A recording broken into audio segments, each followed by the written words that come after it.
information I'm going to try to share with you in about 2 hours. And I am a college professor. I speak about 3 hours at a time in our classes, and I always wondered how I would be able to fill 3 hours worth of time. But I find that with my personality and the way that I talk, normally I go over 3 hours. So we're going to rush through here. Make sure you take lots of notes. We'll have an opportunity for questions and answers, and then I'm always available as well. You can see there's some contact information on the bottom. But I'm really excited to be here. I love World Financial Group. I love the champion team.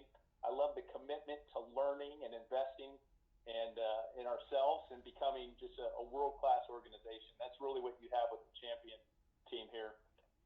I'm going to go ahead and take you through. Normally it takes me a click. First of all, I am here. We're going to speak about the financial pocket knife. We're going to speak about some business issues also. But I do want to let you know that we do have translations for the book in Chinese and in Spanish as well.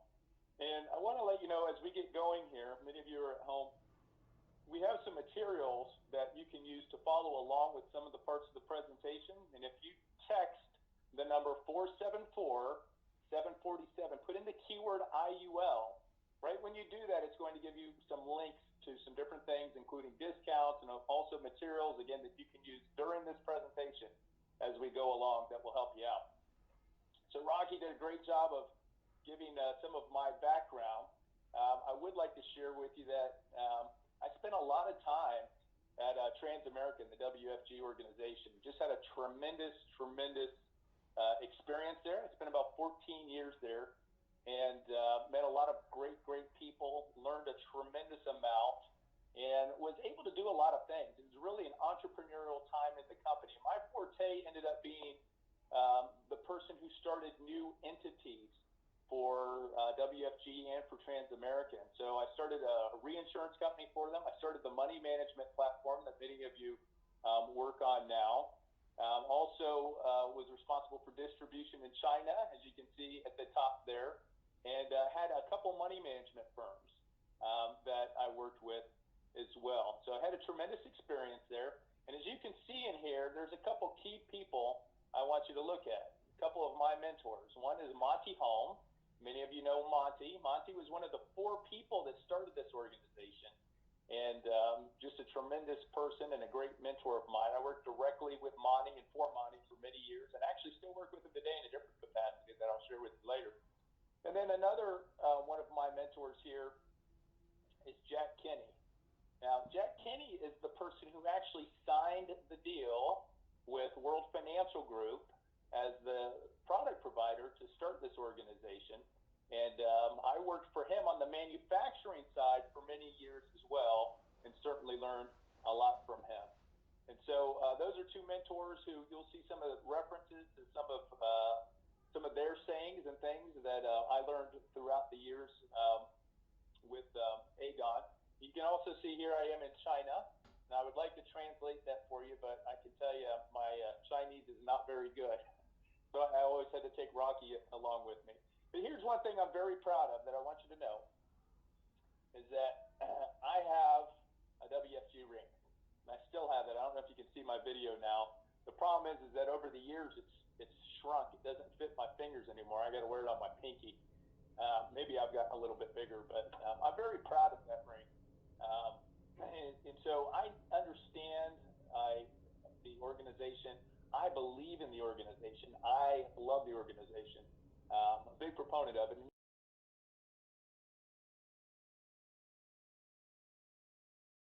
even though I'm in a different organization quite a bit. So about 10 years ago, I moved back home to Tampa Bay and left Aegon, the corporate world, and I started a couple of ventures. A couple of the things that I do now is I'm a professor. I'm an adjunct at the University of South Florida. I do a lot of consulting. I work with not only in the distribution areas with WFG, but with other companies as well. I continue to do financial planning.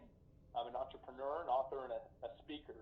And I'm sharing that with you all just to let you know that I have some different perspectives that hopefully I can bring to you today to help you build your business. And so the goal of the meeting is really to provide you with information that will help you make good decisions to help you and your family thrive in life and with your business. And again, 27 years of experience with this. I'm going to pack it into 2 hours. Here's the way that we're going to go about this. We're going to share how to thrive in the modern economy. We're going to share the power of index universal life insurance. I'm going to share some thoughts on my experience with the WFG model.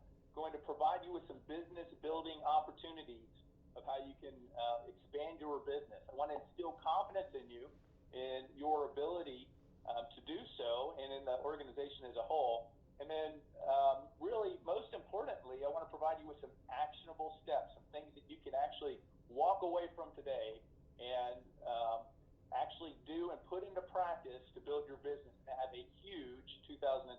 You guys have done amazing, by the way. Rocky gives me all the numbers, and you guys have done amazing. I mean, compared to other companies in the industry, it's just unheard of. Other companies in the industry have actually gone down, and yet you continue to have growth. But I want 2021 for you to be even larger than what it has been in these past years.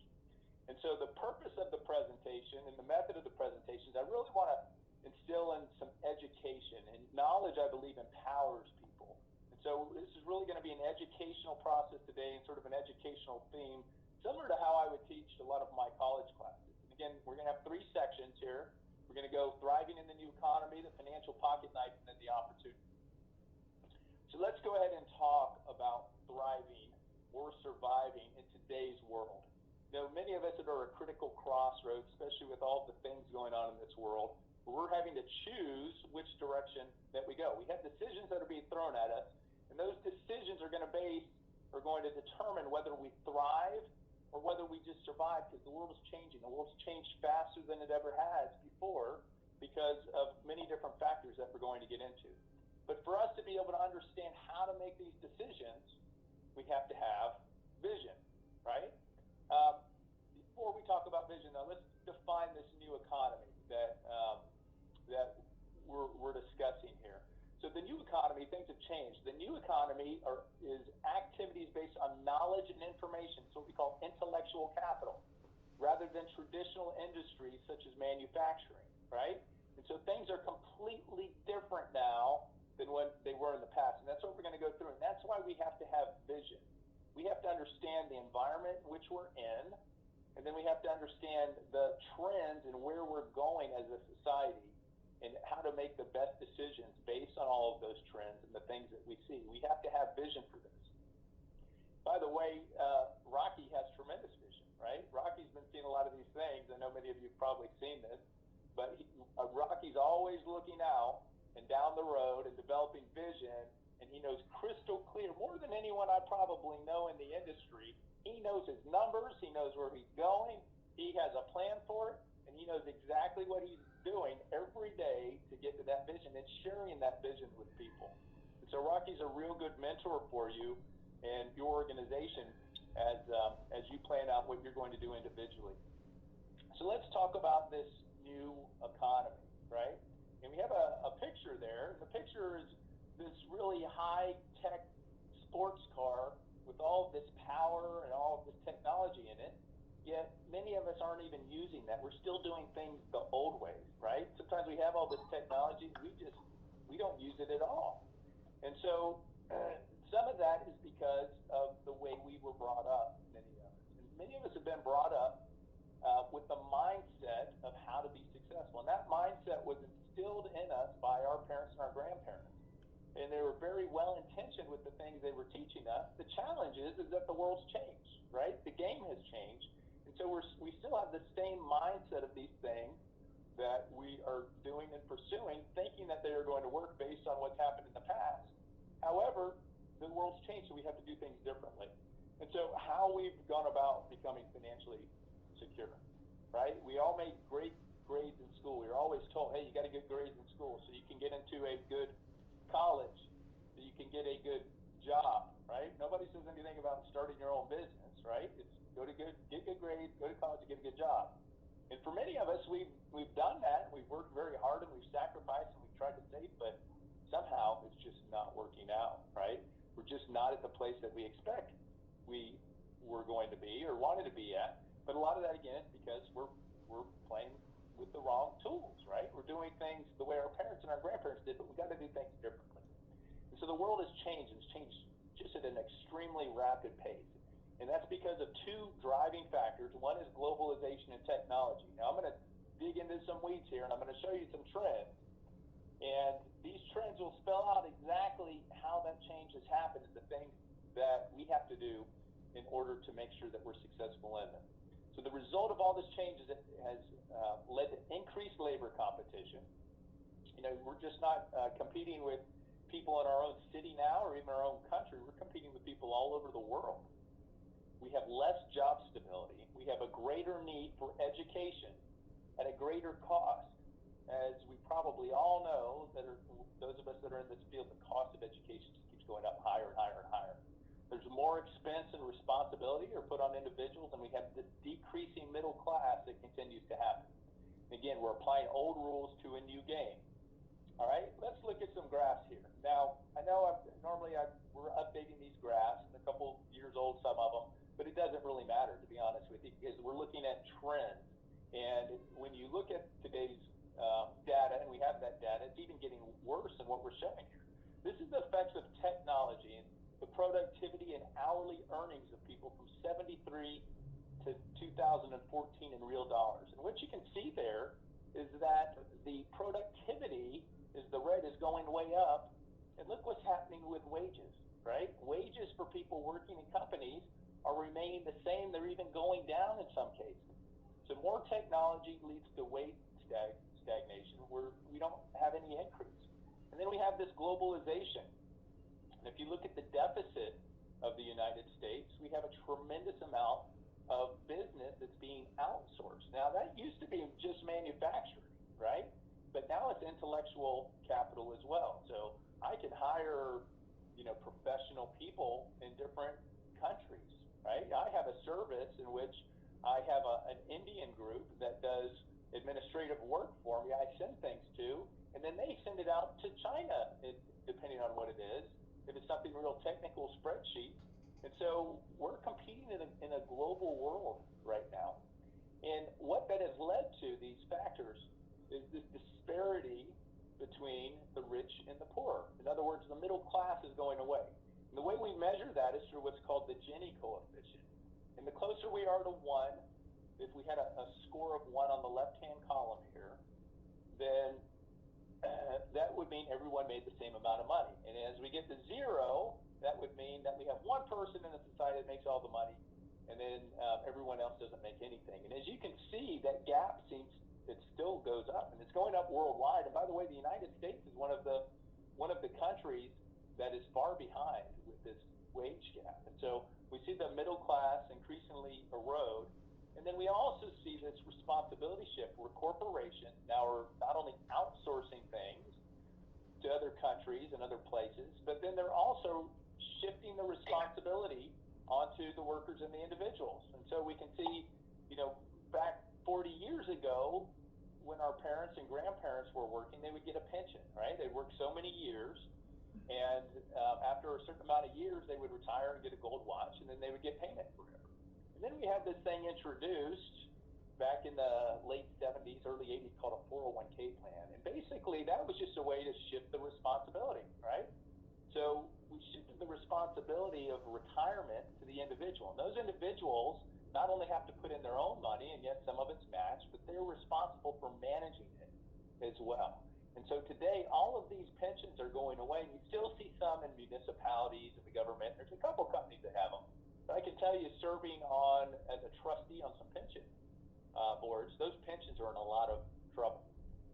They've used assumptions that are no longer any good in terms of interest rates and things of that nature. So the pensions, the few that are left, are still in a lot of trouble as well. So the responsibility is becoming incumbent on the individual to manage their own retirement. And as we can see with Social Security, and many of us have seen this, right? The Social Security system wasn't designed to handle the population that we have today. Two things have happened, right? We have a greater life expectancy. When Social Security was started, you got benefits at 65, but life expectancy was only 61, right? And so people are living longer, and then you have a much greater population as well. And so Social Security is having a tremendous amount of challenge here. And the chances of it being able to be solvent in the years ahead are very slim. And for them to be solvent, they're going to have to raise taxes quite a bit, which we're going to talk about in here as well. And so what are people doing, right? So people are going back to school and they're spending a lot more money. And so the rate of people going to school now is tremendously high. And frankly, if you get a degree these days, it's really, like what a high school degree was 30, 40, 50 years ago, right? That's the minimum that you can get. And so people are going to school, they're spending a lot of money, and then they get out and they have a bunch of debt. And so the debt rate just keeps going up and up and up for all of these people. So they go to school, they come out, they don't have a job because they're not being taught the right things, and or the jobs are going away because of globalization and technology. They have all this debt. So what happens? Well, they don't contribute to the economy as a normal graduate would do or a historical graduate would do, right? They're not out buying houses and cars, starting families. They're staying at home and living with mom and dad. And because of that, the economy doesn't do as well. And because the economy doesn't do well, people go back and seek additional education. They get more debt. They can't find a quality job, and they don't contribute to the economy. So you can see it spirals downwards. It's what we call a vicious economic cycle, right? And so I think it's important as we talk about this vision and the things that you need to do to thrive, we need to understand a little bit of history of what's going on here, right? So economic development normally happens in several stages. And if you look back in history and times, we start off as an agrarian society, right? We're self-sufficient. People have land. They farm their own food. They hunt their own food. They make their own things, right? They're very self-sufficient. And then as a country or a people, as they develop, they get into trade. So people start to specialize in things, and they start to trade things. So one person will grow the food, and the other person will make the houses, let's say, and they'll trade for that, right, or make the clothing. And then we got into this industrial age in the 1800s, in which the world really took off, especially in the United States, when we started building things, right? And that's when corporations started. Corporations were never really popular or not really used until about the 1860s in the United States. And corporations were formed because they needed a lot of money to build railroads and all of the industrial stuff. And then everyone started leaving the farm, they started leaving their trades, and they went to these corporations. So these corporations, to gather people and to keep people, they had to provide all these benefits, right? Retirement and health and everything else. But then what happened is these corporations over the past 40 years started outsourcing all of this manufacturing. And we became more of a service-oriented society, right? So manufacturing jobs went away, and that's where you see that Gini curve that we talked about start to split apart, right? The middle class starts going away. And then technology came into play during the last 20 plus years, and now we're outsourcing intellectual capital, right? We can now be anywhere in the world, and we've seen that especially in the pandemic, and we're outsourcing all of that. So companies are getting smaller and smaller. They're using technology more and more. And here's what's going to happen, right? So understanding this and the trends, for you to thrive, you're going to have some kind of or some kind of specialization in intellectual capital, things that you know, right? Things that you can teach people, things that you can share with people, and it'll become more and more specialized. So for my book, for example, I not only have an editor, but I have somebody else who formats the book who's in another state. I have somebody who prints the book who's in another state. I've got someone who does all of the illustrations that's in another part of the world somewhere. I've got all these people who specialize, right? And they're self-sufficient. I hire them just for that specific thing. And so as we move forward, it's important to understand in this society, you're going to have to develop some intellectual capital in which you specialize in a particular field, and you're going to have to become self-sufficient. You can't count on a big corporation or the government or anyone else providing for you.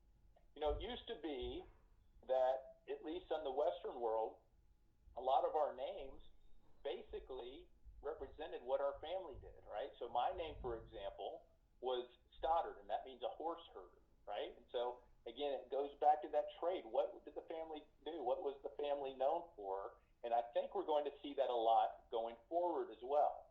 People are going to know you for what you do. You're going to have to be more independent. Here's some statistics for millionaires, by the way, when we talk about corporations versus having some type of independence, right?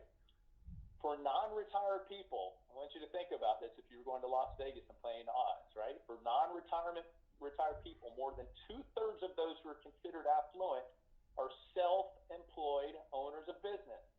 They have their own business. They're not working for a corporation. And then of those self-employed people, they are 4 times more likely to be millionaires than those who work for others, right? So if you're going to Vegas and you're playing the odds, which one are you going to choose? Are you going to put all your chips in for working for a corporation and someone else, or are you going to put all your chips into being self-employed, right? If you have 4 times more of a chance of winning, you're going to put them in for being self-employed, right? And so we can't have this mindset that our parents and our grandparents did, where we're going to school to get a good job and we're going to stay at that job forever. The average career at a particular company now is about 4 years. It's not 40 years. It's about 4 years, right? And by the way, we've seen that a lot during this pandemic, in which we have an unemployment rate that ended up spiking, right? Who were the first people to go? Not only the workers, but by the way, you know what the average age was of people being laid off from that? It was between 45 and 50. So I'm going to actually share a little secret with you here that's not talked about. If you work for a corporation, you're pretty much done by the time you're 45 or 50. I actually have executive recruiters who are friends of mine, and they get calls from HR departments all the time. And of course, there's laws in place where you can't discriminate based on age. But if you hire an executive recruiter, I can tell an executive recruiter, or one can tell an executive recruiter, hey, don't send me anyone who's over 45, right? And so you have a small lifespan or career span with a corporation if you're going to do that, right? So in this new economy, to thrive in it, all right, you will be forced, all right, it won't be a choice, but you'll be forced to become more independent. You cannot rely on a company or the government. You will need to diversify your income and or be a business owner. You will need intellectual capital, have an expertise in a very specific area, and you will need a strong understanding of personal finance concepts, which we're going to go into detail today, which this company does such a great job of educating people on. So how do we do that? That's the big question, right? Well, how do we do it? I mean, the light bulb starts to go off with people, and they're like, okay, I sort of get this, but, well, how do I do that, right? So there's some things that we can look at to give us a good path. If we have strong vision and an understanding and knowledge of what's going on, there's things that we can look at. We break those things up into 4 categories, right? One is the product, or service that you provide. The other one is the business model.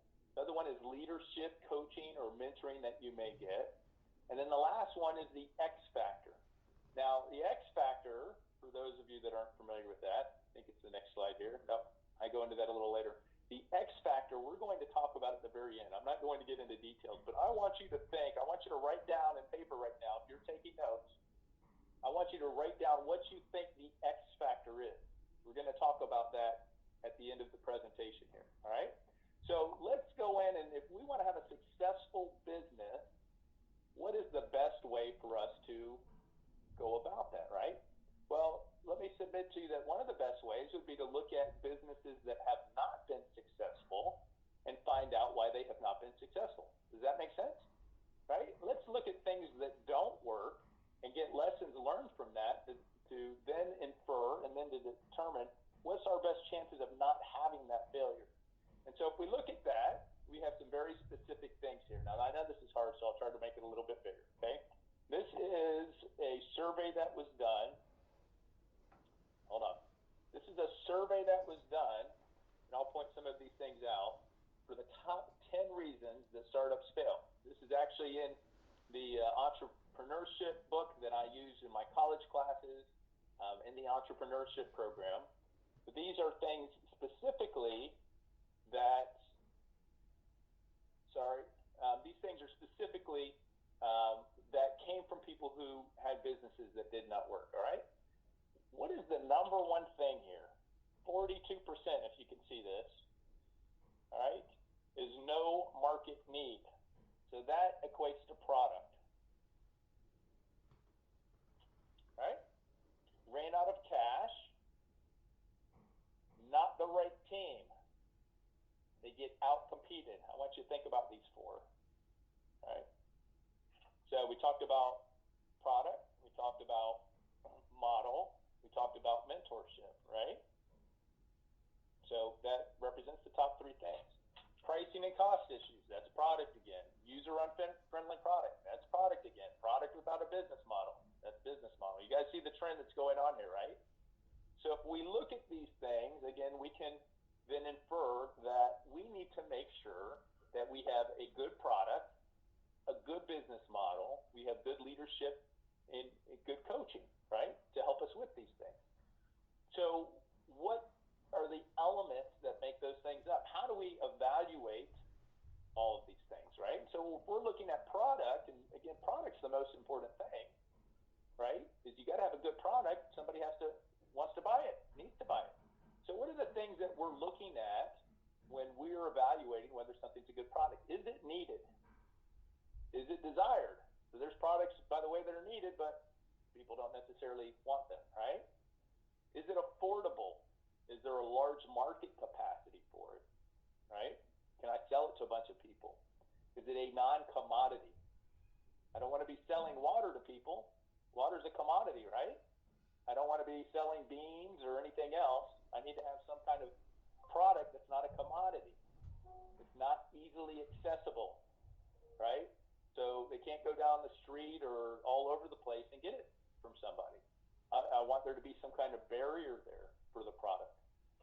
Does the product provide great value to the consumer? Ultimately, that's going to be the most important thing, right? Does the consumer get great value from it? Do you believe in it? You cannot build your business or career around something that you don't believe in. You might be successful in the short term, but long term, you're not going to be successful unless you believe in the product. Does it have a repeatable need, right? Is it just one product that you use and then you never have to get it again, right? We want a repeatable need. And then really importantly for a business is we have to have margin. We have to be able to make revenue on it, right? We can't have a small margin. We have to be able to make money on something. And so that's the product. Now, let's look at the model that we're looking at. We break down what we're looking at in a model. Again, is there a barrier to entry? I don't want my next door neighbor. I don't want everyone who's online. I don't want every college student to be able to participate in the same business that I'm in necessarily, right? There needs to be some kind of barrier to entry, whether that's through licensing or education or production. I want there to be a barrier to entry. Is the product easily accessible? You mentioned that under the product, right? Does the model have revenue limits?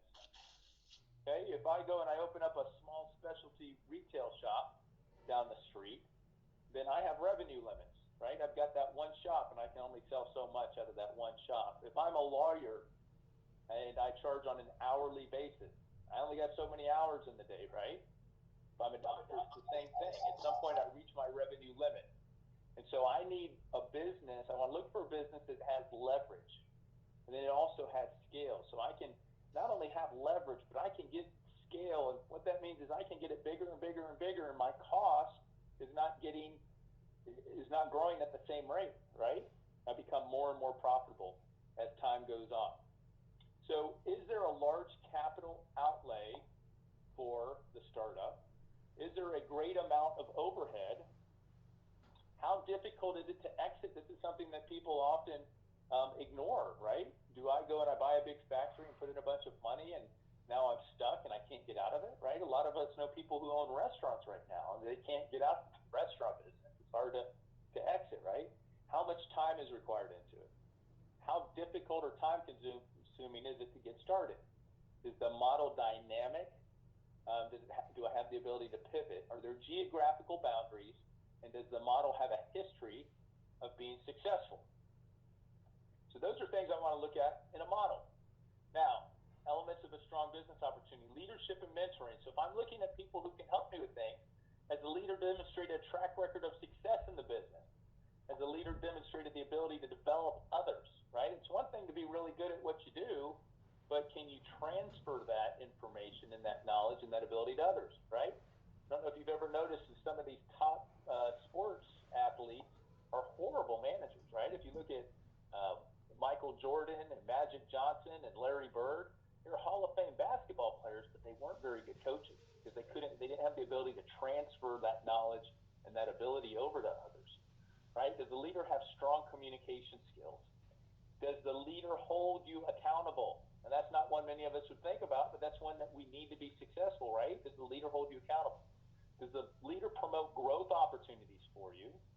Does the leader share trade secrets with you? Now, that's one of the amazing things about WFG, by the way, is you'll have not only the leaders speak to you, but you have leaders of other organizations within WFG that will speak to you and share thoughts with you and help you with things. Does the leader value continuous self-development? Does the leader lead by example? Does the leader actually do what he or she says? Is the leader easily accessible? Does the leader instill confidence in you? I'm sorry, this is getting covered up by my Zoom bars here, but does the leader care about you, right? And that's something that's very important, is that the leader authentically cares about you and wants to see you succeed. So, we talked about the X factor before, right? X factor, by the way, for those of you that may not have heard that term before, it's a variable in a given situation that could have the most significant impact on the outcome. And so there's one additional factor that we want to look at when we want to be successful in business that's more important than any of those things that I've gone over. Again, I want you to write that down, and at the very end of the presentation, we're going to go over this in detail, but for now we're going to skip it. Just know that it's out there, right? So that's what we want to look at when we look at a good business opportunity. We need to understand that we have to, if we want to build wealth and have security, we're going to have to have our own business. We're going to have to understand technology. We're going to have to understand how the world is changing. We're going to have to evaluate that, what that business looks like. And again, perhaps one of the most important things, other than the X factor, is the product, right? Do we have a great product, something that we're selling in our business, a product or service? And that's where we're going to pivot now. And this is going to be the second part of our presentation. We're going to go over the financial pocket knife.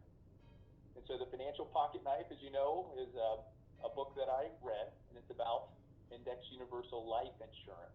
Now, again, just as a reminder, if you go ahead and text that number and put in the keyword IUL, there's going to be some specific things that we're going to use in here. There's going to be a dream killer quadrant, a risk quadrant sheet, and then there's a goal sheet that you may want to look at as we go along in this presentation. All right, so let's get started. Here is my bold statement. In 27 years of being in financial services and working in all aspects of financial insurance, wealth management, remember I started two money management firms, worked in insurance, I've done it all. And I don't have I don't have a bias one way or another. I want what's best for me and my family and what's best for other families. But here is my statement, right? It's on the cover of my book. Index universal life insurance is one of the best financial instruments ever created in the history of the world, everyone, ever created to and developed to help families create a strong financial foundation. I believe in this product more than I can tell you, and I'm going to tell you, show you, and demonstrate why as we go through here. Now, here's the thing. I've got this secret skill when I tell this to people, right? When I share this with people. My secret skill is I can read people's minds to an extent. Now, many of you here already know about index universal life insurance. You're leaders. You've been in the business.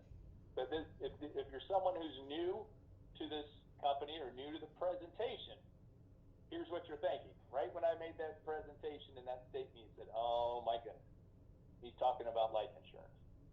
I don't want to talk about life insurance. That's the last thing I want to do. This is another life insurance guy, right? And that's because you have these thoughts, you have these biases towards what you believe life insurance is, right? And the reality is that life insurance is one of the biggest secrets in the world for successful people, right? Life insurance today is much more than insurance on your life. It has all kinds of other benefits, benefits that not not only help your family if something happens to you, but benefits that help you directly while you're alive.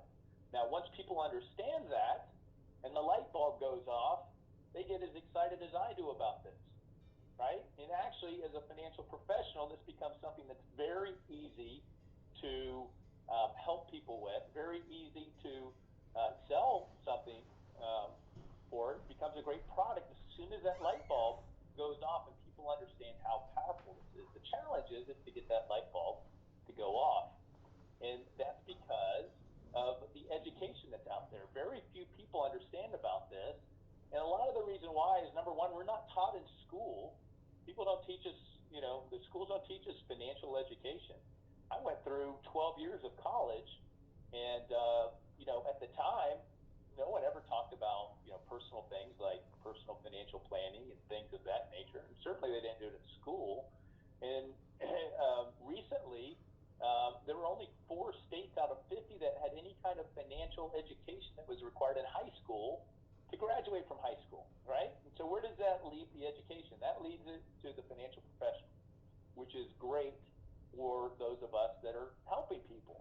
However, the traditional industry doesn't help middle-class America. There was just a report put out today about, not today, but this week, about Merrill Lynch, how they're no longer paying reps for any type of money market account that's under $250,000, right? So where does everyone in the industry focus on? They're all taught to go and help the affluent, right? And so you have 99% of the companies out there that are all going for the 1% of the country. They're all trying to help the affluent. As a result, the general middle class isn't being educated on all of these opportunities that they have, all these tools, all these financial concepts like index universal life insurance. I'm a big proponent of using professionals, by the way. Studies show that those who use professionals outperform those who try to manage financial matters themselves. Financial matters are too important and complex for somebody to try to do themselves, right? And they have emotions, and they don't have tools and access to things. Now, look, when we're in a up market like we are, I can't tell you how many times I hear this every day. Oh, I manage my own money. I'm in Robinhood, right? Well, a monkey can throw darts at the stock market and pick things right now, and it goes up, right? But over the long run, they end up losing. It's just historically the way that it works, right? It's like gravity. So I think it's real important finding a professional to work with. And a professional, again, studies show time and time again, is that professionals help people and they outperform people who do things by themselves. And by the way, here's something for us to be very aware of, is trust is important, right? 38% of consumers say that they do not trust, or that they do not purchase life insurance because they don't trust life insurance companies and or agents, right? And so it's incumbent upon us and important to us to make sure that we're building trust with people. And one of the ways that we build trust with people is we educate them, right? We take some time, we invest into them, and we educate them on things so they understand we're just not giving them a sales pitch on things. So right now what's going on in the industry is we have this huge distribution gap, right? So we have this business anomaly, and where we have all these people who need and want financial help. Study after study shows that. Upwards to $2 billion of what we call a distribution gap of people who need and want help but aren't getting it. And financial companies say that they want to help, but it's not happening, except for those of us that are involved in WFG. We are helping tremendously, but we still have a lot of work that we have to do. We still have a lot of opportunity out there as well. So what happens, right? We're talking about building trust and talking about this light bulb going off. What happens? That all comes down to communication.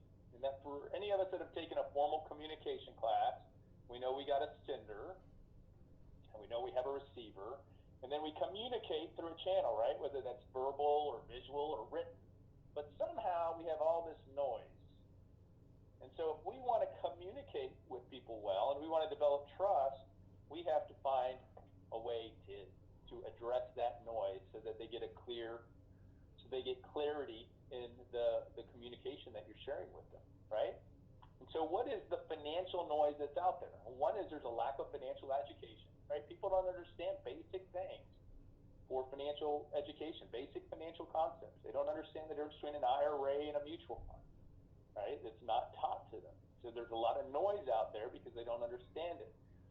This, some of the solutions and products are really complicated. You know, there's no doubt about that. They're very complicated. So we got to take these complicated things and make them simple. Then we have everyone out there, these gurus, right, that are on the radio and selling books, and that are on TV, and they have a system. It's a one-size-fits-all for everyone. They absolutely know that one thing works, and then someone's ripping them off on another thing, right? Well, the reality is that if you read these books and you look through things, they're many times flat out wrong about some of the things they're talking about. And by the way, it doesn't take a lot. You know, I can write a check and be on the radio tomorrow. It doesn't take a lot to do that. So these things become entertainment, you know, types of shows. And unfortunately, they don't always get good information from that. Now, a lot of other people have the brother-in-law syndrome. And that's where I don't know a lot about financial education. So I asked, every family has someone in their family who's a Mr. or Mrs. Know-it-all. And so they asked the brother-in-law, and the brother-in-law goes, oh, no, you don't want that. You don't need that. They're trying to rip you off, right? Or that's not a good, you need to do this, right? Well, where's the brother-in-law getting the information from? Normally it's from one of these gurus that's on TV, right? They're not really educated in this. They haven't spent time in this. And so that creates a lot of noise. And then there's anxiety and trigger words. People don't like to talk about, you know, life insurance. That means I'm going to die one day, right? That means I got to talk to my family about this stuff.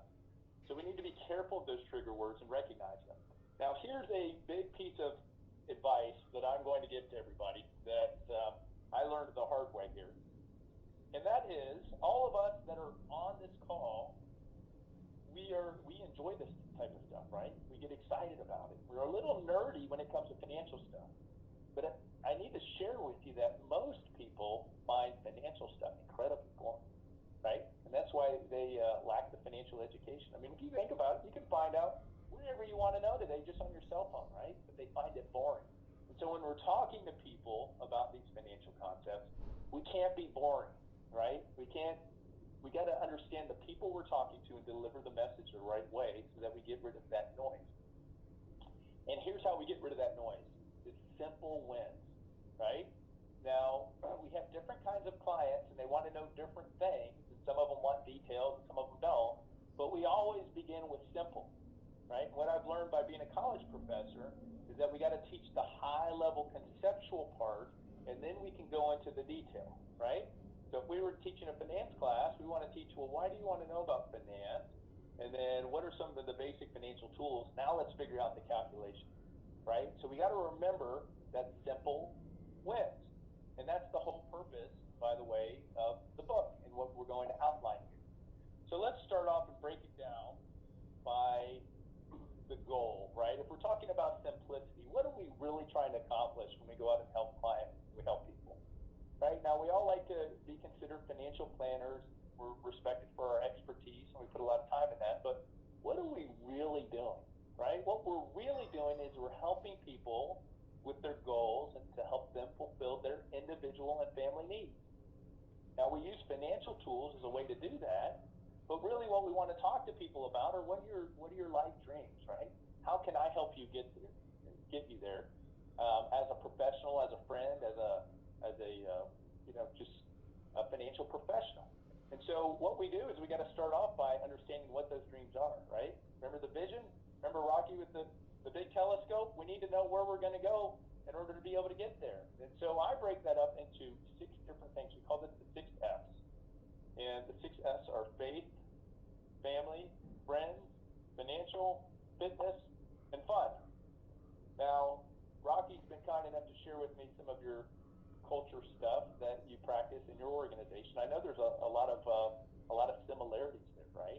So we call these the 6 F's. Now, fun, by the way, doesn't just mean that we have fun in our talk here. Fun means those are life things. That's our bucket list. Those are things like I want to go to Italy with my wife sometime, or I want to build a children's shelter, right? Those are things that you can be considered fun that are in your bucket list, right? And so we define those. And the way we define them, and again, this is one of those things you can download with that text, but we make a chart and we define what those 6 are, or what the 6 F's are. And it's always dynamic, it's always changing, but we want to be very specific. We use what's called the SMART method for this. And if you look look at the SMART, this is an acronym down here, right? You want to be smart about this. And if we're making goals, right, we got to have a couple components to it. It needs to be specific. It needs to be measurable. It needs to be attainable. It needs to be relevant to your overall life goals. And then it has to be timely, right? And so we just don't say at the beginning of the year like everyone does, oh, I want to lose some weight. Okay, that's not a goal, all right? That's not one that's attainable. What you need to say is, I want to lose 10 pounds by March 1st of 2021, right? You got to be very specific. And then ideally, you even want to break that up into smaller parts. And so we use this sheet to write our goals down, and then we sort of use this check mark here for the SMART to make sure that we're doing it. We also sometimes need to know a cost, right? How much is it going to cost? Especially as financial people, we want to know that. We need to know how much we need to save for that. So we use that sheet to develop our dreams and goals and understand the dreams and goals of people whom we're helping.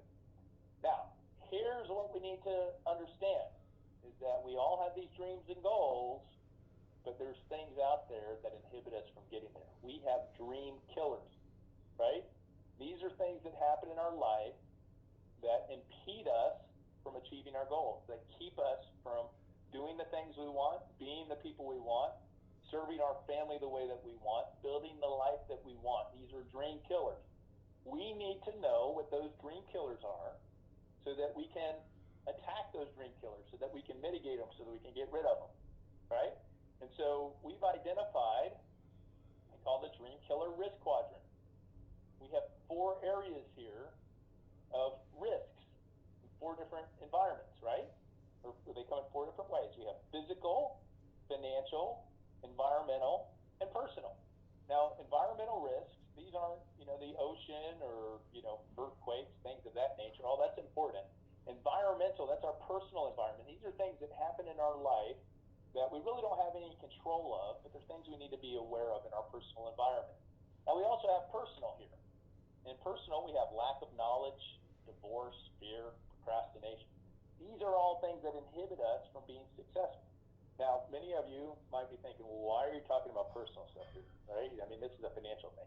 Again, we're not just doing financial stuff, right? We're helping people achieve their dreams. And by the way, if anyone's ever known anyone or has ever gone through divorce expensive?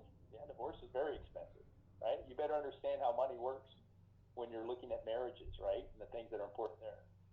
Fear, procrastination, those are all going to keep you from being successful. Now, the physical things we all mostly know: death, critical illness, chronic illness, disability, living too long. Financial, we have inflation, market, taxes, liquidity, debt, cash flow.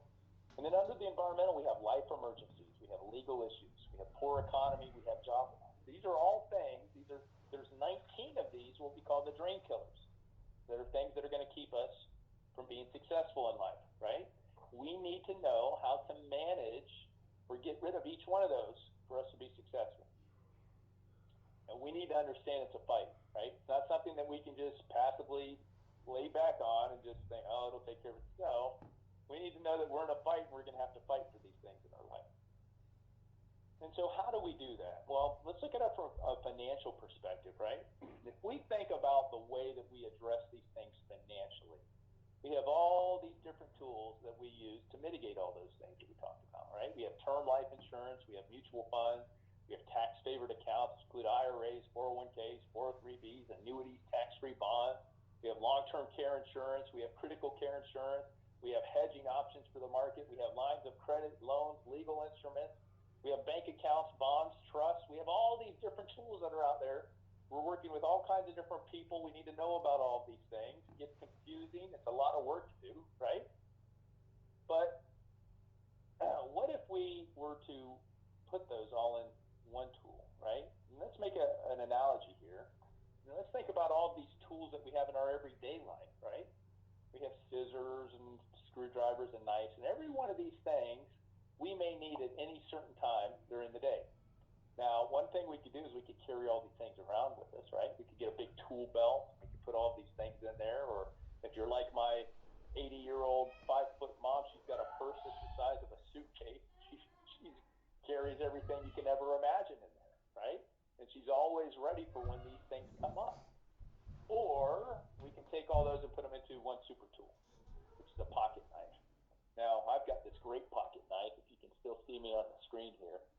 And this thing has everything from a magnifying glass to screwdrivers to picks to knives to scissors to corkscrews.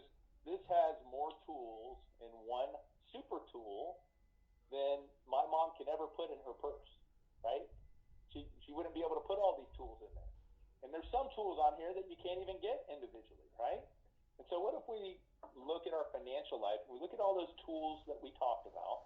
What if we put them into one super tool, right? We call that Index Universal Life Insurance. And here's where we look at all the individual tools and all the things that they have to offer. Now, by the way, if I were sharing this presentation with somebody, I'm going to go back real quick because many of us are professionals. What I would ask them to do is I would ask them to go through there and pick out the things that keep them up at night that they're really worried about, right? And the reason I would ask them that is because those are the things that I could focus on when I go over exactly what Index Universal Life is now, rather than go through every individual thing, okay? And there's a couple questions that I would ask them also that we can share with you that sort of helps them, sets them up to the point where, you know, you're going to bring them an illustration next time and get them involved in the process of looking at this and how it works for them. But what I want to know is I want to know what their hotspots are when I go over this. Now, since we're mostly all licensed and professionals in here, we'll just go over real simply what IUL is. And by the way, there's a card that I use when I go talk to people about Index Universal Life. This is the only thing I bring to the meeting with me. This is a laminated sheet that we have available that you can download this, you can laminate it yourself, and we teach a class on this, on how to present it to people. We keep it real simple. So we go over what people are worried about, and then we go over this, right? And what we talk about is just the flexibility that they have and the affordability with the premium. That they can put in as little as they want, as much as they want, within certain guidelines that are provided by the IRS and for their financial needs. There's a lot of flexibility. They can even skip payments at times if they need to. And then they get two primary benefits from it. They get protection, and under that protection, they get permanent life insurance. And then they get what we call living benefits. And the living benefits include critical, chronic, long-term care, and terminal illness. And then we have a savings component. Under the savings, we have this interest. And the interest is based on a market index where they have the opportunity to participate in market-like returns, but they have this downside protection right here, right? And again, depending on what their hot buttons are, I'm going to talk more about those. We have this idea of liquidity. We have tax advantages, and we have creditor protection, right? And so, again, we're all professionals here, and we know about this to some extent. And I know Candace does a great job of training, and then she'll go over all the details for you guys and help you and share with you the nationwide product on this. But for our purposes, this is how we show people just a high-level idea of what this is like, and then we break things down into more detail. Then we go back to the other side of the sheet and we say, hey, look, remember those 19 dream killers? If we were to use this one product for those 19 dream killers, we can either eliminate or mitigate 16 of those 19, right? So 16 of them are gone. So if you look at the numbers of this, right, that becomes almost 90%, just one product. Now, there's only three things that this product cannot help you with. One is disability. Now, being that you work for a large financial institution that has many kinds of different products and you're independent, you have the ability to help people with disability insurance, right? Here's the other thing that it can't help you with is job loss. Now, this works out great for World Financial Group and for the Champion team. Because guess what I have the ability to do that nobody else in the industry does, right? I can help you with this job loss through an opportunity with our company. And if you can get the same presentation, then I can show you how to make additional income. I can show you how to diversify your income. I can show you how to work part-time or full-time or become a career agent as well, if you can do this one presentation, right? And so if that's something you're interested in, we'll come back and we'll talk about that. I want to invite you to a Tuesday night event. I want to invite you to one of our meetings that we have. Now, the last thing that this product cannot help you with, no product can help you with, no one can help you with, is this idea of procrastination. you procrastinate on things, then none of this stuff is going to get done. Now, the good news is I know that you are not a procrastinator, or we wouldn't be sitting here today. So the next steps that we need to do are, and that's when we go into developing, meet again, you set your appointment, and then we're going to meet again, and we're going to talk about, I'm going to show you an illustration, possibly some great materials from Nationwide. I'm going to show you an illustration that shows you exactly how this works and how the numbers work out. And so now we have this high level, good understanding of what this is. The light bulb is going off for people. And normally when I show this to individuals, they ask me, well, what's the next step? How can I see an illustration, right? And that's when you just do a little bit of a fact finding. So let me go through a couple examples of how great this product is, all right? This is one that we can use, and of course, this is something we're all going through. This was happened earlier in the year. If you go back to when we started having the lockdowns for the pandemic. But what happened, right? The market went down 35%. 35% in just a couple of weeks. And jobless claims of 33 million. By the way, how secure were you if you were working for that big company, right? Not very secure. And remember, the average age was 45 to 50 who got laid off. Who's going to be the last one to be hired, by the way? 45 to 50, all right? So the market went down, job claims went up. Now, I know this is a hopefully once in a lifetime thing, a pandemic, but guess what? The market crash is not. This is the third one that we've had in the past 20 years where the market's gone down significantly. We'll show you that in a minute, okay? So it happens on a fairly regular basis. It happened before in the past, and guess what? I promise you it'll happen again in the future, right? So let's take an example of these two brothers, Brother A and Brother B, who went through the pandemic and how they fared based on the decisions that they made and the products that they had. So here's the scenario. We've got these two brothers, and they're twins. They're 40 years old. They're both married with children. They both have the same household income level, both have the same monthly expenses. Due to coronavirus state of emergency, they both get laid off of their job. They both are nearly identical in every way, with one exception. Brother A puts his savings into a 401k with underlying investments in the stock market, and Brother B has put his savings into an index universal life insurance policy. Well, how do they fare? Well, let's look here. We got Brother A on the left and Brother B over here. Let me move my Zoom box again so that I can see this. Okay, so Brother A, he needed $50,000, had $50,000 available that he could take out, right? Now, because of the market loss of 35%, he's down to $32,500. But guess what? This 401k thing, right? It's supposed to be so good for us. We got to pay taxes on this. In this case, he's paying 15% taxes. So he's down to $27,625. And then because he's under 59 and a half, he has to pay 10% tax penalty. Now, with the CARES Act, there's been some relief for some of the penalties, and we've been able to postpone that. So I recognize that. I want to tell you, so you don't start texting me in or texting in here, right? But this is a scenario that happens, again, third time in the past 20 years, all right? So 10%, let's say that he's down.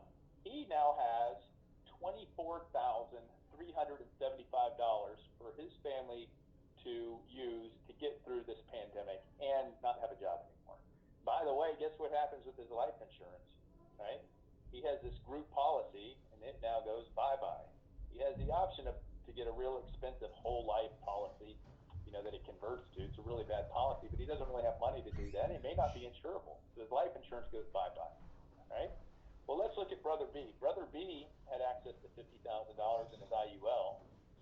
He had zero market loss because he had the downward protection.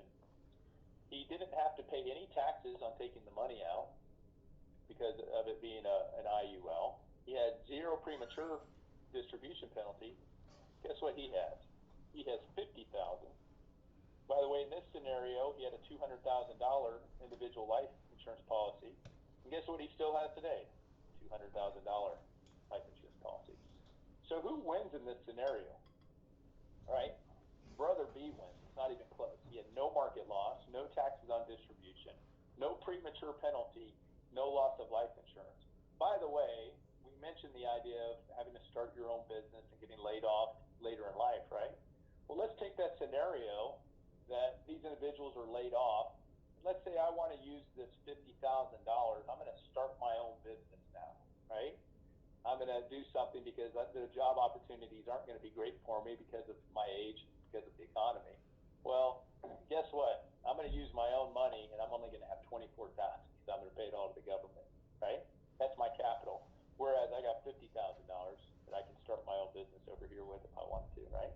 So isn't it funny? You can give your money in a retirement plan to a CEO of another company, right? When you invest in your retirement plan and it's in mutual funds and they're investing in companies.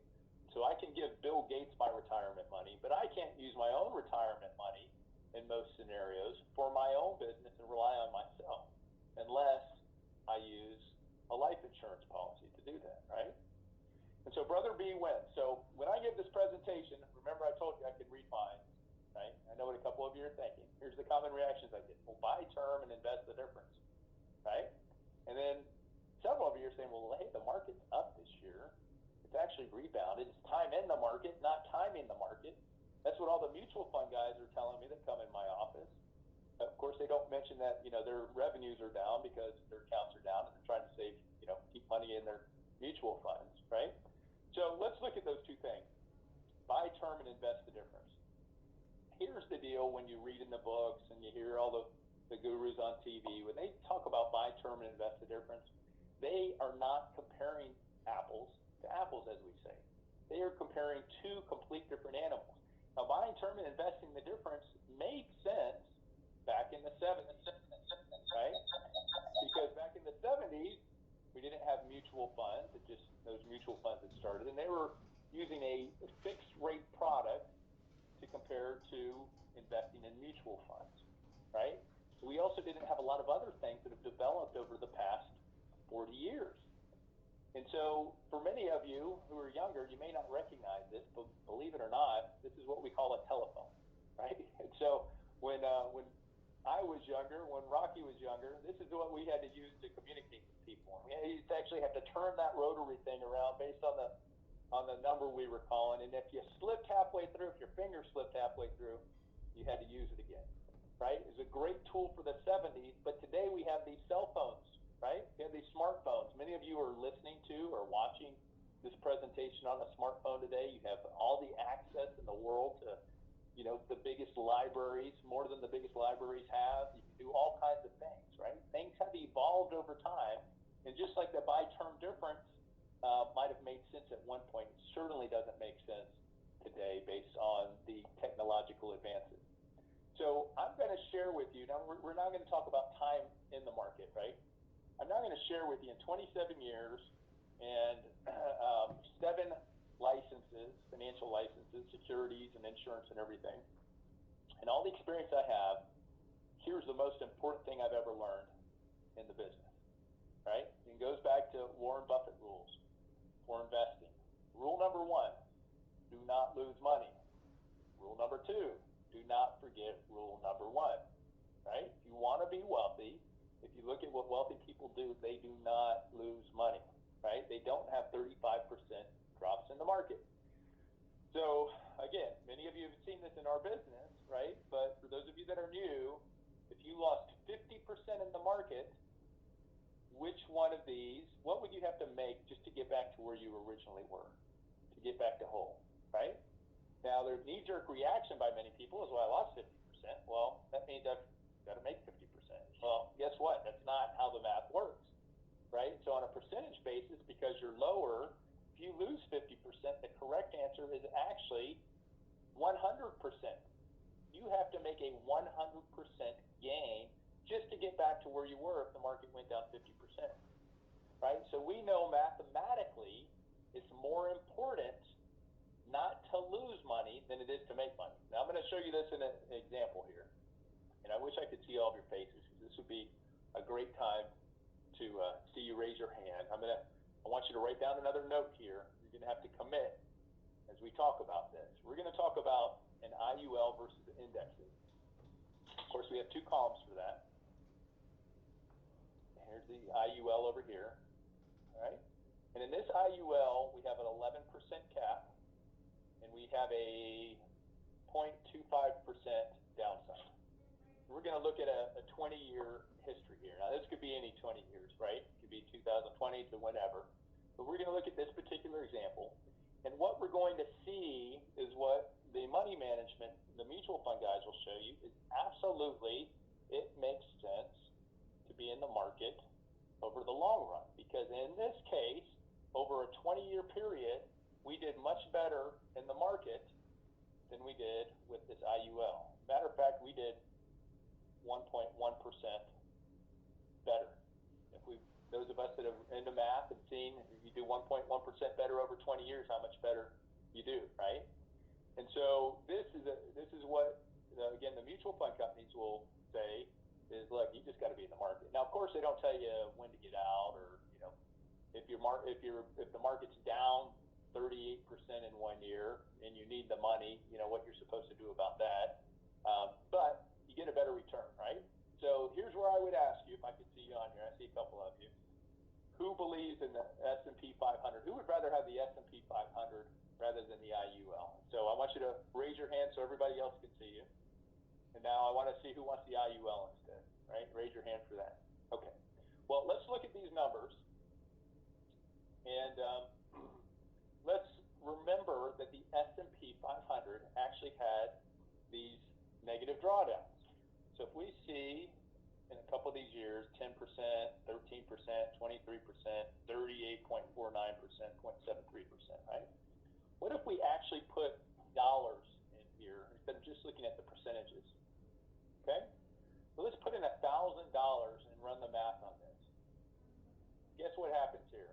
Oh, sorry, hit the wrong button. Guess what happens here? Well, when I actually put money in there, because I didn't have downward amounts in the S&P 500, I actually made $3,718 here. Where if I put my money in the S&P 500, I would have $3,318. So I am much better. If you think about it, I've done $400 more in my IUL because I haven't lost money because it didn't go down. So I'm $400 better, and on percentage basis, if you took 400 divided by 338, I'm about 12% better in overall wealth than I was with the S&P 500, right? And so again, it's very important not to lose money. So here are additional topics and things that IULs can help you with that are in the book, right? We talk about the 401k Trojan horse is what we call it. And we show you how that's not really a great thing for consumers. We talk about all these naysayers, and we get into a lot more technical stuff than we can today about term versus perm. We talk about business uses, estate planning. We talk about the process of getting an insurance policy. We talk about the big secret, and then we talk about this challenge. And this challenge, I'm going to actually tell you about in a minute. I might spoil the ending of the book for some of you, but this is worth it. So we'll talk about that. So let's look at all these things that an IUL was able to help with, but all these dream killers. But let's think about it in terms, again, of just simplicity. Remember we talked about simple? There's a huge value on the simplicity and just having all these protections, just one product, right? Just the fact alone that I have a professional that I'm working with and I have money going towards something and I have this one thing that can help me. The simplicity of that, the ease factor alone is just tremendous. So make sure when you're sharing this with people or you're thinking about it yourself, that you recognize how important that is, right? Okay, so here's the challenge, right? Or I want you to prove me wrong. So I made this statement about index universal life insurance being one of the best financial instruments ever being developed, right?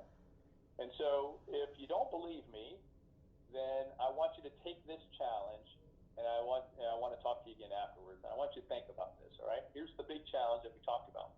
I want you to go into one of the traditional financial planning firms or to your bank or anybody that helps with financial stuff, and I want you to have this conversation with them. Here's the challenge, right? Here's the conversation you have with the representative. I would like you to show me a financial instrument that provides a hedge against inflation, 100% guarantees that I will not lose my money, has tax-free growth and distributions, the ability to take an interest-free loan, avoids probate, provides creditor protection, guarantees my family that my income will be replaced should I die, helps me protect myself financially against chronic, critical, and terminal illness, and of course, allows me to take out money anytime for any reason at any age without tax penalty. Oh, and by the way, I only have $200 to invest per month. So I would love if you decide to do that, because it's a lot of fun. I've actually had that conversation with people before.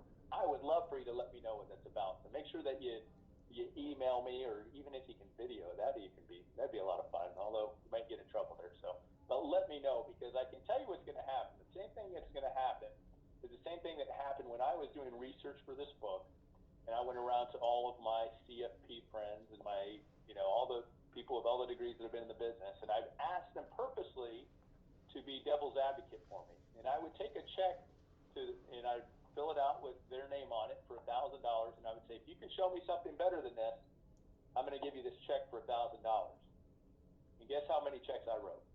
0, right? Nobody could show me anything better than this. I don't believe there is anything better than this in the world. This is the best product for families to build a financial foundation. Now, it's not the only product for families. Doesn't fit every family based on their needs, right? But for basic financial a foundation for families, it's the best product I've come across. So in terms of the book, by the way, you can get it on Amazon, but the better way to get it is through the website, the Financial Pocketknife.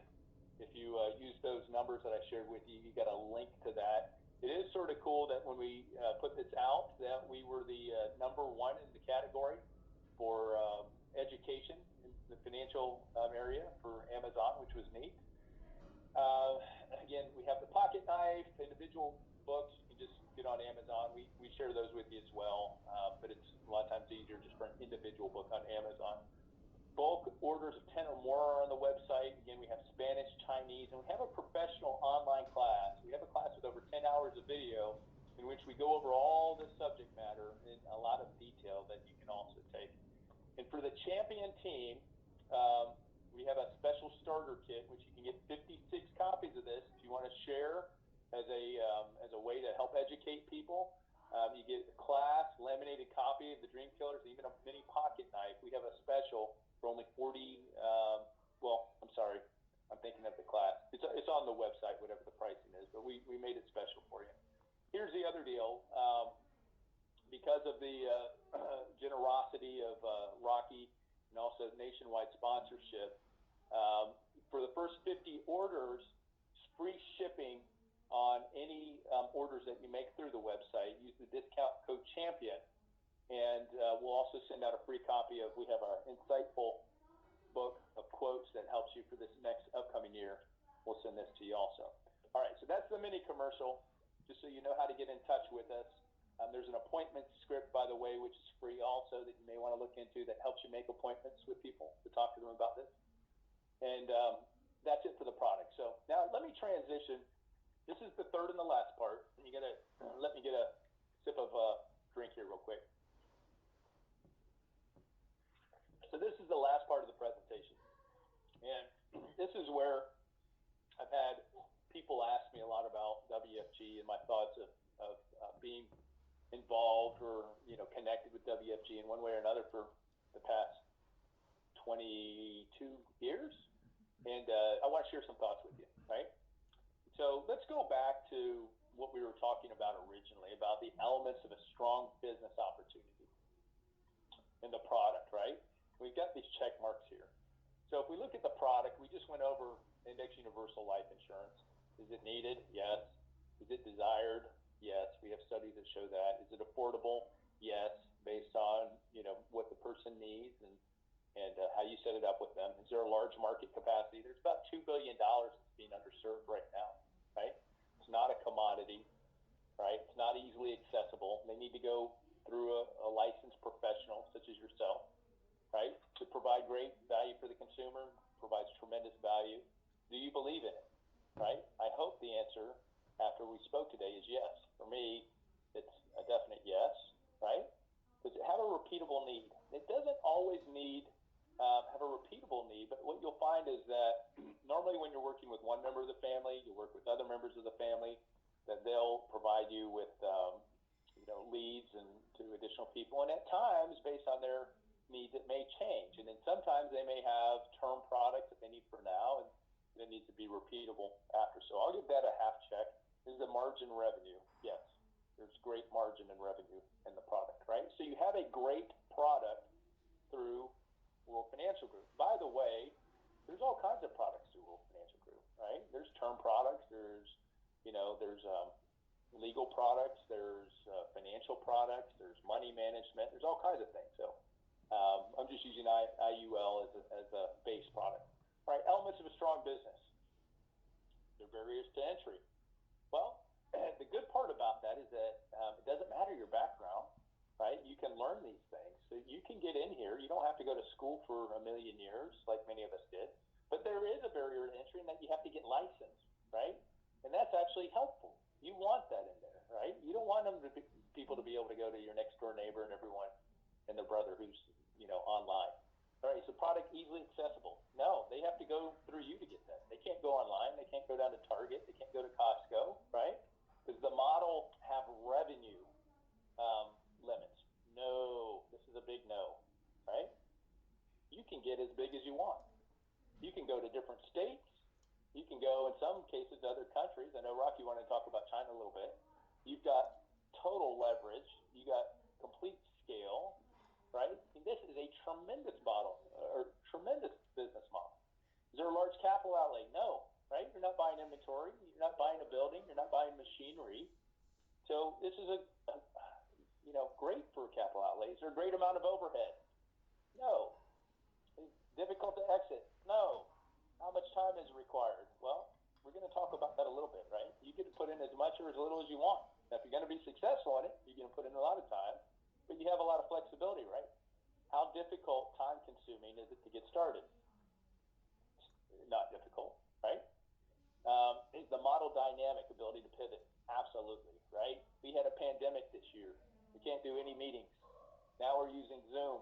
The business has gone up through the roof. We're doing better than we've ever had, or WFG is, right?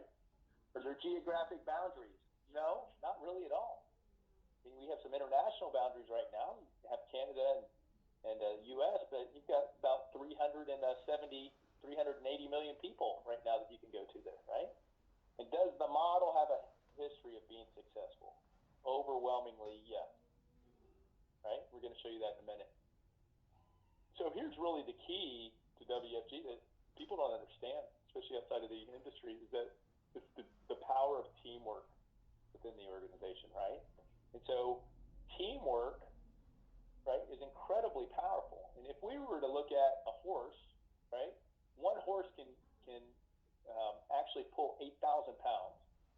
If you had two horses, it's not 16,000. The two horses together create leverage and can pull 24,000 pounds. Now, if you train those horses to work together, and if you become a strong, cohesive team, which is how you build such a great organization where you're at, those two horses trained together can pull 32,000 pounds, right? So working together as a team and in this model is so much more powerful than just trying to do it as an individual. And here's the proof. I'm going to show you a couple of things, right? This is for those of you that may be football lovers, especially college football. This is Michigan State, and this is known as the Big House, is what they call this. And they call it the Big House because it's one of the biggest stadiums in the United States. And this particular stadium holds almost 100,000 people. That's what you're looking at there. It's 100,000 people. Now, their arch rival is Ohio State. They have a stadium called the Horseshoe. It's shaped like a horseshoe, as you can see. Guess what? They're at 100,000 people, too. They're very close. They're neck and neck. They're always trying to outdo one another. Well, guess what? If you were to combine both of those stadiums together, that's about how many projected field recruits there are for WFG just this year. Only this year. Guys, I can tell you, no one else in the industry is even close to this. They wouldn't even be in a stadium. They wouldn't even be in a high school arena, right? Guys, this is a tremendous model that has proven to work for many, many years and has grown and grown and grown and will continue to grow. So let's now look at this leadership mentoring and training, right? As a leader, demonstrated track record, success in the business. You not only have Rocky, who's done well, you've got this whole executive committee that's up here. You have all these millionaires that are on here. You have Sonny and Ling. You've got, I'm mispronounced some of the names, I'm sorry, but you've got a whole amount of people up here that are tremendous leaders that can show you the way, right? These leaders have demonstrated the ability to develop others, have strong communication skills, they hold you accountable, right? They do all of these things. You have exceptional leadership with what you have here, and it shows. Look at the growth path.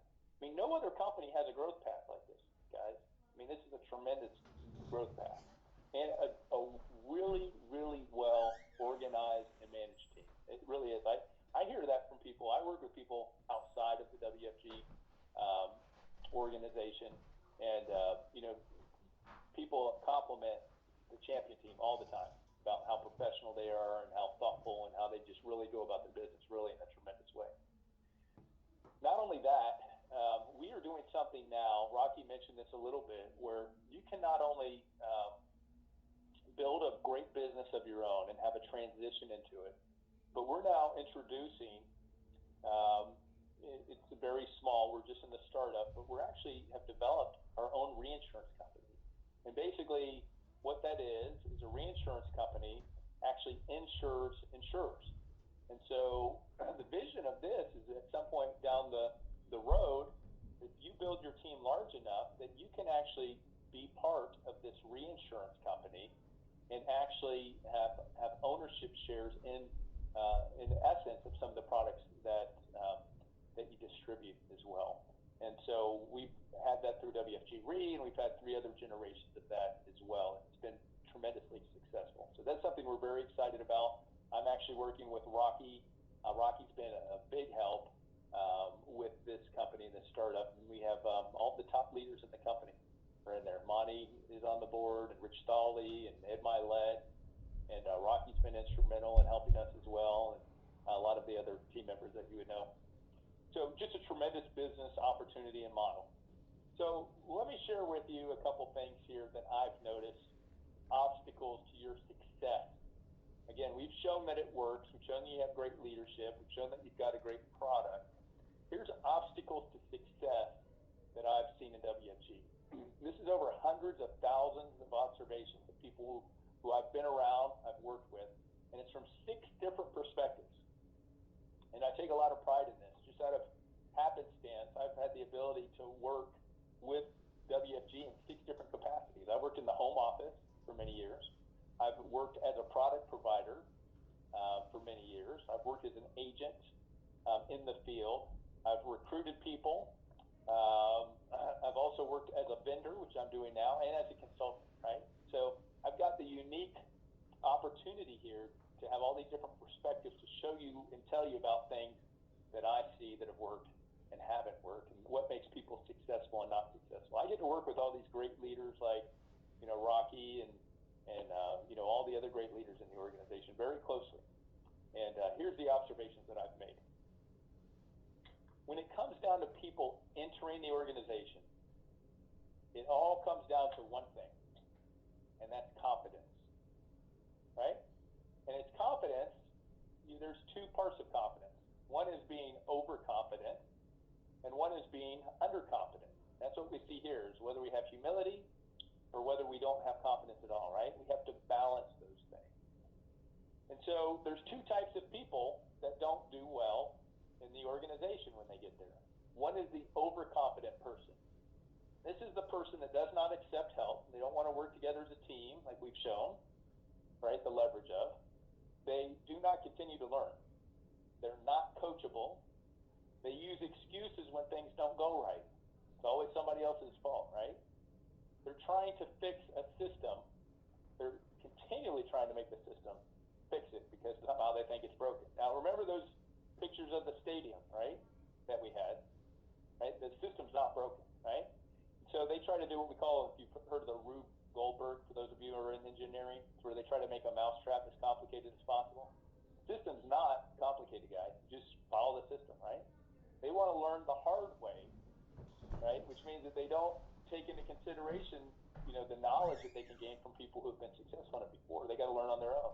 But ultimately, these people fail, and then they blame others for their failure, for not being successful in the company. And so let's talk about this system a little bit, and then we'll get into the people who are underconfident, right? So the system is, we have a factory, just like anything else. We have input and output. And the input are prospects and appointments, right? And the output is recruits that we get, financial sales. Financial sales lead to dollars, and that leads to security. And so what have we thought about this input, if you think about it, as building Rubik's Cubes, right?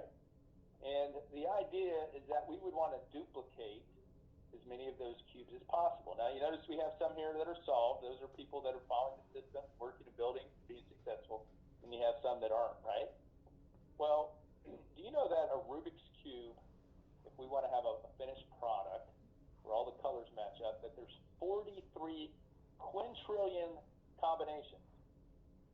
Again, 43 quintillion. That's above a billion, that's above a trillion, it becomes a quintillion, right? That's just, you can't even imagine how many combinations there are.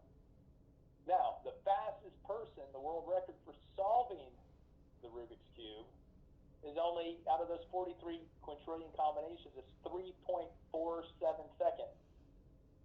And by the way, when I've seen, if you look these up on YouTube, a lot of times they're 12-year-olds, right?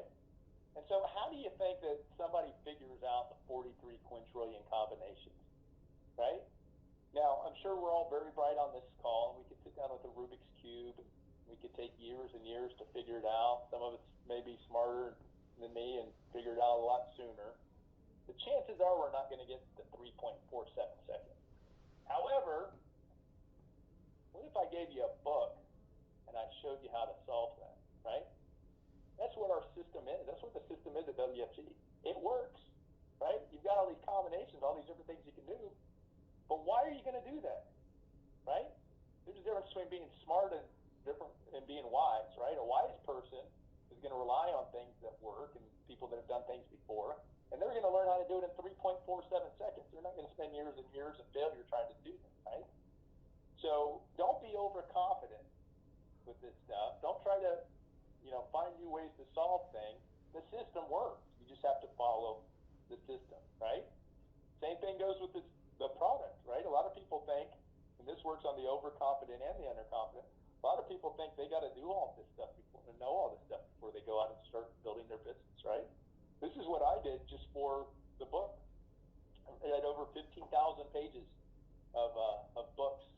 Got 3 degrees in this, professional designations. I've got 2 of those, CFP, CHLU, or CLU, 7 licenses, 27 years. I put $100,000 into this book. Over 10,000 hours is what you need to become an expert, right? Well, why do you want to go through all that when you can just get the book and learn the basics of things, right? Then you've got teammates, and again, that's the powerful thing of this, and you got people such as Candace who can help you with the product and help you with everything else you need to know, right? So you don't need to know all of that stuff before you get started. All right, so here's how we maximize our output with this system is you need more gas. What's the gas, right? The gas is appointments, people, seeing people, helping people, right? We need to be more efficient, higher conversion rate, faster transfer of knowledge, more machines, duplication, and consistency, all right? So how do we do that? We do that by continuously running the system, using the tools that we have to share with people. By the way, if I got to sit down with everybody individually, right? I only have so much time, but I can give somebody a book. I can give a bunch of people a book, right? And I can follow up with them. So there's tools that we have where you can help with all of this stuff. Now, the second type of person that we see is the person who lacks confidence. They have to know everything before they engage. They make things more complicated than they need to be. They're continuously overthinking things. They don't follow the system because elements of it are uncomfortable to them. They're afraid of failure, and they ultimately fail because they don't really do anything. They have what we call paralysis by analysis, right? Is that they lack confidence. So we need to develop confidence in people. We need to do that in ourselves, and it's human nature to think of risk and reward with all of these decisions that we make. right? But sometimes we're not thinking about things quite the right way. I want to give you another idea of how to think through these things. Now, we make up to 35,000 decisions every day. And all of those decisions typically are based on reward or risk, right? Is it going to help me or hurt me? Is it going to be better for me or not? And as some social scientists will say, is that everyone is only motivated by two things when they make these decisions: the fear of pain or the pursuit of pleasure, right? The fear of pain or the pursuit of pleasure. Now, it's typically human nature where they put more value on the fear of pain than they do the pursuit of pleasure. That's why we don't get out of our comfort zone, right? So here's what I want you to know, that social scientists have studied people, and they've determined that there's only two fears that people are born with in their life, right? The fear of loud noises and the fear of falling. If you're a baby, you're just born, those are the two things that you're afraid of. Everything else that you're afraid of in your life, you're taught to be afraid of in one way or another. Those are learned fears, right? Now, the good news is because we're taught those things, we can unlearn them, right? We can learn what's really a fear and what's not. Let me give you an example. I'm from Florida, right? Most people who are not from Florida, they picture these alligators that we have down here. We pass them all the time. I saw one yesterday when I was out on my bike ride. Big alligator, must have been 8 foot, right? And when they see these alligators, they're very fearful of them. They think that they're going to walk along the street and the alligator's going to jump up, chase them down, and eat them. But the reality is, there's a perception versus reality. There's 20 million people in Florida. There's 1.5 to 2 million alligators in Florida. And there's only been 26 fatal attacks in 60 years down here. All right? Now, what I'm telling you is not to go wrestle an alligator, right?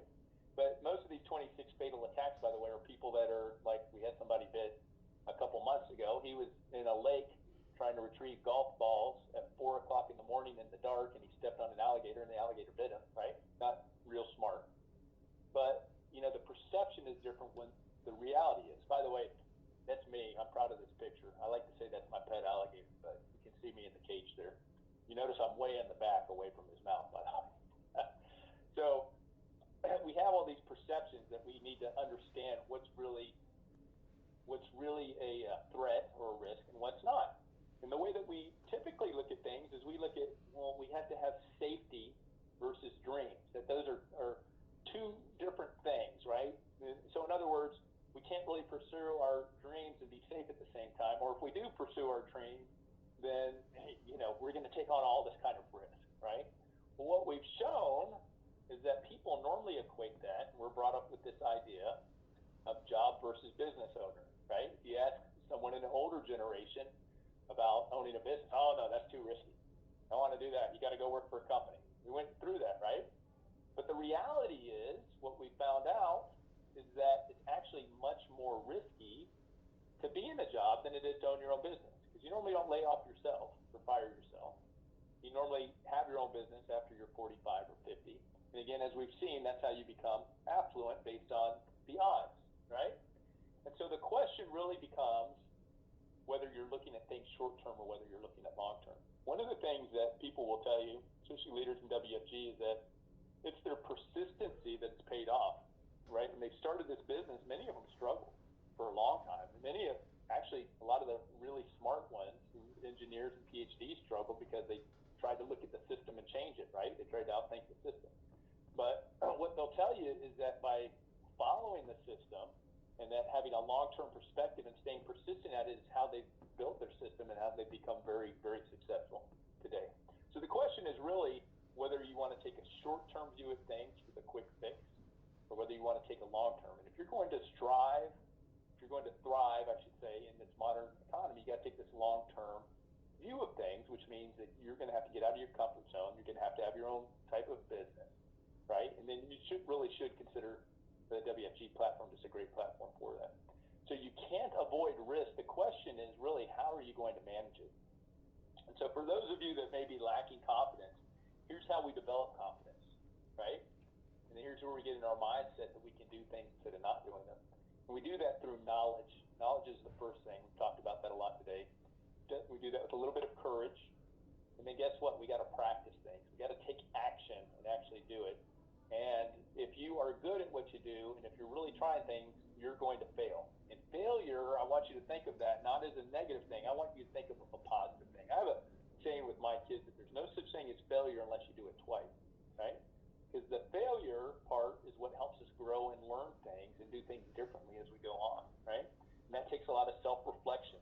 And that helps when you have a mentorship, you have team encouragement, and that's what helps develop confidence in you. So if you're lacking with that, I want you to think about that. All right, here's my list of traits of great WFG leaders that I've worked with throughout the years. And you may want to take a snapshot of this with your phone real quick, and that's fine. Give me a second I'm getting a little dry here talking so much.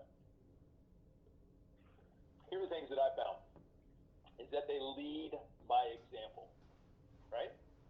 So they're doing everything, or they've done everything that they've ever asked you to do. They lead by example. They get out of their comfort zone. They invest in their business, right? Rocky's shared budget numbers with me and how much money he invests in his business, and it's a substantial amount, a lot more than most people do. They invest in their business. They follow the system, and we talked about that. They don't stop. No matter what, they don't stop. They're persistent. If you guys have ever had a chance to read Monty's book that he has, or talk to Monty or see him, that guy's the most persistent guy I've ever met. I mean, it's unbelievable, right? Just does not stop. Persistent, persistent, persistent. That's the same trait that all of these great leaders have. Invest time into motivated people. And so what I mean by that is, these leaders will share everything they know with you. They want you to do a great job, but you need to be motivated and prove to them that you're worthy of their time, to be frank with you, right? Because they're not going to spend their valuable time with people if you're not taking advantage of that, right? Make people feel good about themselves. Dedicated to the mission. They really believe in what they're doing. Vision stretching. They're never satisfied. Guys, I can't tell you how impressed I am when I see some of these leaders that have done tremendously well, making $5, $6, $7, $8 million a year. Instead of kicking back, they are still not satisfied. They still have a bigger vision. They're not satisfied. They get up, they go to work every day. They want to be better, better, better, build bigger, and they're just never satisfied, right? They're consistent. They're self-disciplined. They've got a tremendous work ethic. The idea of this model is great, is that, we can build a source of perpetual income, but I can tell you the people who I know just have a tremendous work ethic. They just, and part of that's because they love what they do, and they're really doing, they're dedicated to this mission. So it doesn't seem like work. They're very coachable. This is very important, guys. I can tell you still today, someone like Rocky when he was telling me that he's like, Jim, I want you on because I always learn stuff from you. I mean, here's a guy who's so successful, right? In every level there is. Every one of these guys is the same way, right? When it comes to some of this reinsurance stuff that I'm responsible for, they all are coachable, right? They all ask for things. They don't feel like they know everything. They want to continually learn more and more. They're self-motivated, and they know their business. They know their business extremely well, right? So let me give you an example of that, by the way. Let me talk about knowing your business. If you're going to be great at whatever you do, you need to know your business, right? And our business is, financial products and helping people, but also building a big organization. This is a movie that I would highly recommend to you. It's called El Capitan. It's about Alex Honnold.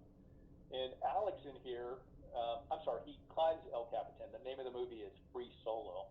He climbs this mountain with no ropes, just his bare hands. And it's one of the most difficult ones in the world. And as you can see, there's 3,000 feet. So think about that. It's 2/3 of a mile that he's climbing with no ropes at all. Now, how do you think he does that, right? Does he just wake up one morning and say, I want to do this? No, he trains, he trains, he trains. He studies and he studies and he studies. I'm going to show you this real quick clip. We're right on the 2-hour mark, and I think we're going to time this perfectly. But I'm going to show you this clip. Turn up your computers really loud. Hopefully you can hear this. If not, you're going to have to wait for the movie to see this. Let's see if you can hear this. Let me know.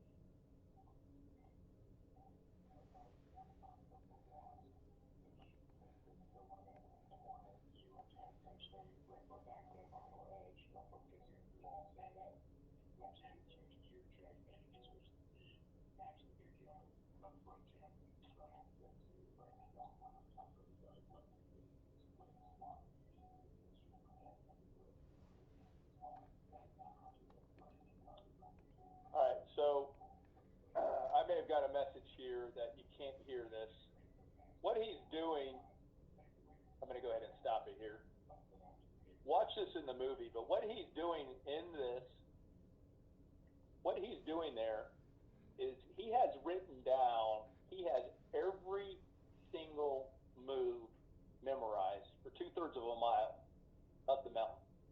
He has taken time and he has studied that path. He has climbed it with ropes before. He knows left arm, left leg, right leg, spin, turn. He knows every single move and every part of what he needs to do to accomplish his goal. So he has the vision of getting there, and he knows exactly what he needs to do to get there. And that's why he's the only person that's ever done this. And I would highly, it's just an amazing, amazing show if you get a chance to do it. Okay, so let's move on and let's talk about this X factor. You guys ready to see if you're right on this or not? Rocky, are you ready? You still hear me? Okay. I want to know. Here, I'm going to look into some of these things here. I want to see. Tell me what you think the X factor is. Let me see if I can see this chat here real quick. All right. I'm just going to look at a couple of these and see if we can see. All right. I'm getting a couple of them. I see a couple right answers, a couple that aren't quite there. Okay. Determination, us, never quit. Great, tremendous answers. All right. X factor is IUL. I like the idea of that. Okay. I'm going to get out of the chat. You guys ready? I want you, hey, before we do this, I need everybody focused. I want you to look real close at your computer. I want you to get where you're just a few inches away from it, and you're going to see exactly what this is. You guys ready? Here's the X factor. Oh, let me click on it. Stay there.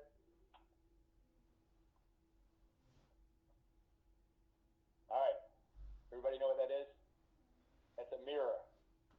Now, ideally, you would see yourself in there, but of course, we're on a computer. So the X factor is yourself. Okay? That's what the X factor is. So let me tell you what I mean by that, right? We know that the model works. We know we have a great product. We know we have great leadership. So if you're not where you're at today or where you want to be today, then the reason is because of you. All right? You are going to determine whether or not you're going to be successful, not only in this business, but in any aspect of life. Let me show you a couple things here I want you to consider, right? Here's how Americans spend their time. This is actually comes from government statistics.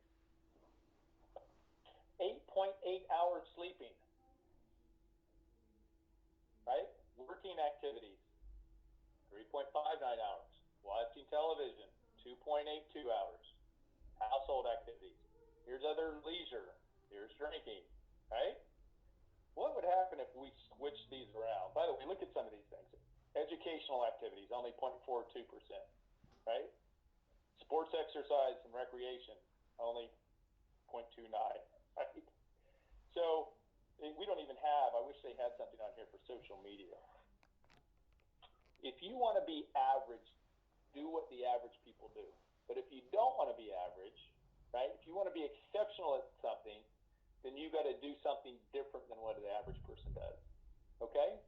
And so if we were to turn this around where we got a more reasonable amount of sleep, let's say, I don't know, I do 5.5 hours, but even if you were to do 7.5, right? If you added up time and if we invested more in these things, right? The things at the bottom that are more important and less in some of these things that aren't important, how much more productive would you be? How much better would your life be? How much closer would you be to reaching your goals, right?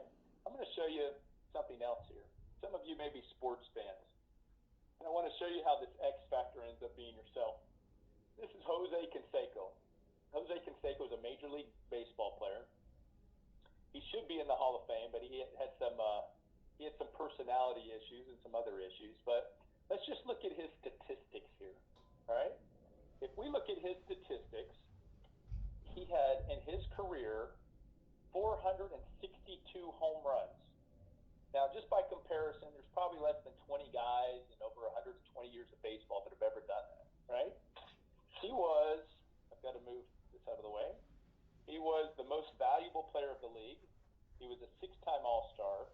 He had 4 times Silver Sluggers, which means he was the best hitter in his league.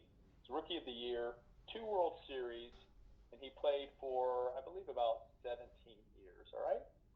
And so by any means, any stretch of the imagination, any person who is non-biased, they would say that he was one of the greatest baseball players that ever lived. Now, here's a number down here I want you to look at. What do we think this number is? See that number? That's how much money he earned as a baseball player. $45,580,000. That's how much he earned as a baseball player over his career. Okay? Now, I want you to look at something else here. I want you to look at his birth date, July 2nd, 1964. Okay? The reason that's important is because of the next slide I'm going to show you. See, a lot of people, especially if you're a baseball fan, everybody knows who Jose Canseco is. Every single person who's a baseball fan knows who Jose Canseco is. However, very, very few people know that he has an identical twin brother named Ozzie Canseco. Right? Ozzie Canseco was also a baseball player. Now, identical twins mean that we have the exact same genes, right? I'm not a medical person, but I understand it's 99.9 or whatever. They have the same genes, the same parents, the same genes. They came from the same cell that was split, right? So, in theory, they should have the exact same ability to play baseball, right? Now, of course, there's training, there's mentoring, there's, all kinds of things that go along with that, right? Injuries, non-injuries. But it turns out that what Jose had that Ozzie didn't is Jose had the X factor. And what happened is they had their mother passed away when they were teenagers, and Jose was very motivated. He told his mother on her deathbed that he was going to be the best baseball player in the history of the world. And he was very, very motivated, worked a lot, and just continued to get better and better at his craft. Where Ozzie didn't have that motivation. He didn't have that X factor, right? Even though he had technically all the same abilities. So let's look at Ozzie, because Ozzie was a Major League Baseball player too. Let's look at Ozzie's career. Now, instead of 400 plus home runs, Ozzie only had 65 at bats. He only made 13 hits. He had 0 home runs, right? He only made it up to the big leagues for just a couple of games, right? Notice the birth date. Identical twins, exact same date, right? But let's look at this other number right here. Remember what Jose's number was, right? Jose's was 45 million, 47 million. Okay? So the difference here is the work ethic. The difference is the desire. The difference is just taking the most of the abilities that he had and using them for the most. So the question I want all of you to ask as we end up here is, are you going to be Jose or are you going to be Ozzie? Right? You've got this great product. You've got this great business model. You've got this great leadership and mentor. You've got this X factor. The X factor is you. And are you going to be Jose or are you going to be Ozzie? Right? That's only something you can determine. All right, so here's the finish line. We're right on the 2-hour mark. Recognize that the world is changing. If you don't want to be average, don't do what average people do. Get educated, identify and write down your goals, develop a plan of attack to achieve your goals, consider ways of making more income, diversifying what you have, use professionals, surround yourself with great people, and then these last 3 things is sort of what I always preach. You'll see in a lot of my books and stuff is make sure you're dreaming big, you're living with purpose, and you're attacking every day. And